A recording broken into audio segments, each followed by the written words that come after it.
Sa kabila ng imahe niyang family man, naging usap-usapan din si Ryan Agoncillo dahil sa mga issue at pagkakalink sa iba't ibang personalidad, mula sa early career hanggang sa buhay may asawa niya kay Judy Ann Santos. The Philippine Showbiz List presents mga babaeng nalink at nakarelasyon ni Ryan Agoncillo. The Unnamed Non-Showbiz Girlfriend. Ayon sa isang ulat noong 2005, may isang hindi pinangalanang non-showbiz girlfriend si Ryan na umano'y nasaktan sa paraan ng kanilang paghihiwalay. Sa nasabing kwento, hindi raw malinaw kung kailan o paano natapos ang kanilang relasyon. Ang impormasyon ay nagmula sa ina ng babae na kaibigan ng sumulat ng artikulo. Ayon sa ina, umalis ang kanyang anak papuntang US hindi para iwan si Ryan, kundi para magtrabaho at maghanda para sa kanyang kinabukasan. Alam umano ito ni Ryan at inaasahan pa nga na babalik ang babae. Dahil dito, naniniwala ang ina na kung nanliligaw na si Ryan kay Judy Ann noong mga panahong yon, dapat ay naging tapat siya at maayos na nakipaghiwalay sa kanyang anak bago pumasok sa bagong relasyon. May bahagi rin sa kwento kung saan bilang paggunita sa kanilang anibersaryo, pinadalhan ng babae si Ryan ng mga bulaklak sa iba't ibang lugar. Kalaunan, umuwi ang babae sa Pilipinas upang personal na makausap si Ryan at malaman ang katotohanan. Ngunit ayon sa ina, hindi umano siya kinausap ni Ryan. Sa kabila ng lahat, nilinaw ng ina na hindi nila hinahabol si Ryan. Ang nais lamang nila ay katotohanan at closure. Diana Menezes. Kabilang sa naling kay Ryan ay ang Brazilian actress TV host na si Diana Menezes. Nang mga panahong yon ay mahigit 2 taon nang kasal si Ryan kay Juday. Nag-umpisa ang usap-usapan noong 2011 matapos kumalat ang isang blind item at ilang kwento sa entertainment circles na umano'y nakita ang dalawa na magkasama at magka-holding hands matapos manood ng sine. Gayunpaman sa mga panayam, nilinaw ni Diana na walang katotohanan ang issue at hindi siya kailanman nagkaroon ng relasyon kay Ryan. Ikwinento niya na sa loob ng halos 1 taon, mula nang magsimula si Ryan sa Itbulaga, paulit-ulit siyang nadadawit sa issue. Dagdag pa ni Diana, malaki ang kanyang respeto sa mga taong may asawa dahil nagmula siya sa isang broken family at alam niya ang sakit na dulot nito. Kaugnay nito sa mga panayam, ipinahayag ni Judy Ann na hindi rin siya naniniwala sa mga kumakalat na balita. Naawagan pa siya sa media at publiko na tigilan na ang pagpapakalat ng ganitong uri ng intriga. Binigyang diin ni Judy Ann na maayos ang relasyon ng kanyang asawa sa kanyang mga co-host at katrabaho, at madalas ay parang pamilya ang turingan nila sa isa't isa.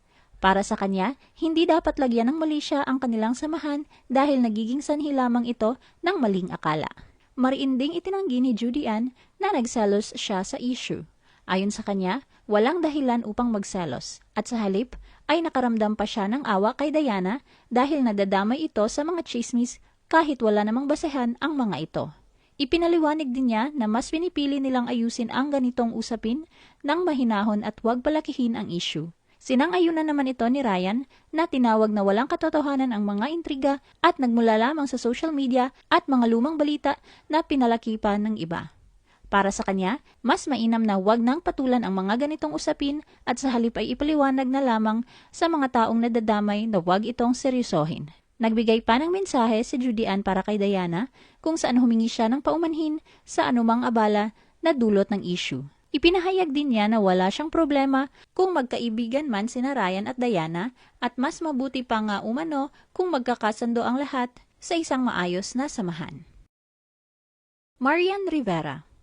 Kasama sa listahan ng mga babaeng naling kay Ryan ay si Marian Rivera, na tulad niya ay masaya sa piling ng mister na si Dingdong Dantes. Ang isyong pagkakalink kay Ryan at Marian ay nagugat hindi sa aktwal na relasyon o showbiz project, kundi sa isang insensitive at speculative comment sa social media. Nagsimula ang lahat nang mag-comment ang isang netizen ng isang mahabang komento na naglalaman ng mga akusasyon sa ibinahaging larawan ni Ryan sa isang Instagram na kuha habang siya ay naggigitara. Sa naturang mensahe, inakusahan ng user si Ryan ng umano'y pagiging attracted niya kay Marian at sinabihan pa ito ng mga espekulasyon tungkol sa kanyang magiging career sa teleserye at maging sa kanyang personal na buhay. Umabot pa ang komento sa pagbuo ng mga haka-hakang may mangyayaring hiwalayan sa pagitan ni Judy Ann at Ryan. Dahil dito, umani ito ng atensyon at naging usap-usapan online. Dahil sa bigat at personal na laman ng kwento, hindi ito binaliwala ni Ryan. Direkta niyang sinagot ang netizen at mariing pinuna ito. Ayon sa kanya, kung gagamit ng maraming salita sa isang opinyon, mas mainam na ito ay may laman at mas imaginative at intelligent, kaysa sa puro walang basehang akusasyon. Judy Ann Santos. Ang relasyon ni Ryan at Judy Ann ay isa sa pinakakilalang long-term celebrity marriages sa Pilipinas, na nagsimula bilang pagkakaibigan at unti-unting umusbong sa isang matibay na pagsasama na tumagal ng mahigit 16 years. Nagsimula ang kwento ng kanilang relasyon bago pa man sila maging opisyal na magkasintahan. 2 beses na silang nagkita noon, una sa studio ng photographer na si Raymond Isaac at ikalawa sa isang beauty salon. Sa mga simpleng pagkakataong ito, nagkaroon lamang sila ng casual na pagbate at simpleng hello, dahil noon ay kilala na nila ang isa't isa bilang personalidad sa industriya.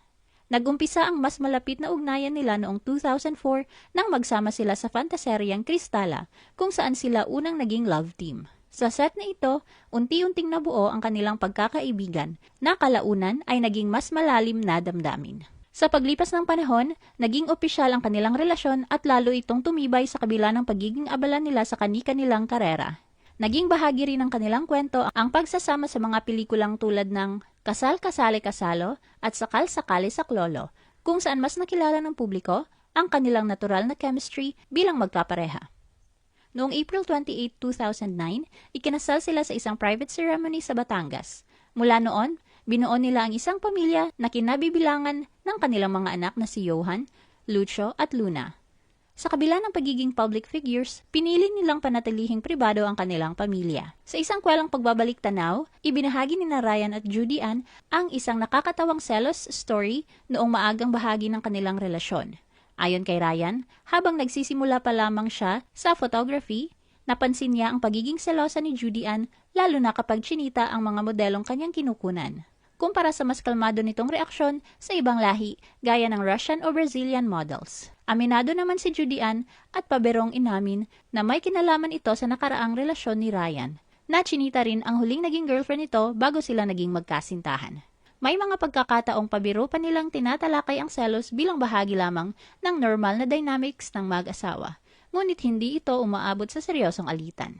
Sa kabila ng matatag na pagsasama, muling napag-usapan ang dynamics ng relasyon ni Judy Ann at Ryan matapos nilang aminin na kahit matatag ang kanilang relasyon, may natural pa ring selos factor pagdating sa trabaho, lalo na sa mga romantic scenes kasama ang ibang co-stars. Sa isang guest appearance sa talk show ni Matteo Guidicelli na Matter G Primetime kamakailan, naging bukas sina Ryan at Judy Ann sa usapan tungkol sa selos at kung paano nila hinaharap ang mga proyekto na may kasamang on-screen romance. Dito, diretsahang sinabi ni Judy Ann na wala siyang issue kung si Ryan ay makatrabaho ang ibang female co-stars sa romantic roles. Para sa kanya, bahagi ito ng trabaho at tiwala niya sa professionalism ni Ryan. Ngunit nang si Judy Ann naman ang tanungin tungkol sa posibilidad na makatrabaho niya ang ibang leading man sa romantic scenes, mabilis at pabirong sumagot si Ryan nang subukan niya. Bagamat sinabayan ito ng tawanan sa studio, kalaunan ay nilinaw ni Ryan na madalas niya itong sinasabi bilang natural na reaksyon ng selos, ngunit hindi ito nauuwi sa seryosong alitan. Ipinaliwanag ni Ryan na sa kanilang relasyon, mahalaga ang tiwala kay Judy Ann sa paggawa ng mga desisyon, lalo na sa career choices nito. Aniya, alam niya na profesional ang mga taong nakakasama ng kanyang asawa sa trabaho, kaya may tiwala siya rito kahit may natural na selos bilang asawa. Dagdag pa niya, kung minsan ay hinahayaan niyang magdesisyon si Judy Ann at kung may mga bagay na hindi siya komportable, doon lamang sila nag-uusap ng mas maayos at pribado. Para sa kanya, ang susi ng kanilang relasyon ay ang kakayahang magbigay ng kalayaan sa isa't isa habang nananatiling bukas sa komunikasyon. Ano ang masasabi mo sa video na ito? Mag-like o mag-react at huwag mahiyang mag-comment. For our YouTube viewers, huwag kalimutan mag-subscribe at i-hit ang notification button. At para sa aming Facebook viewers, mag-like at follow sa aming Facebook page para updated ka sa mga showbiz chika. Thanks for watching!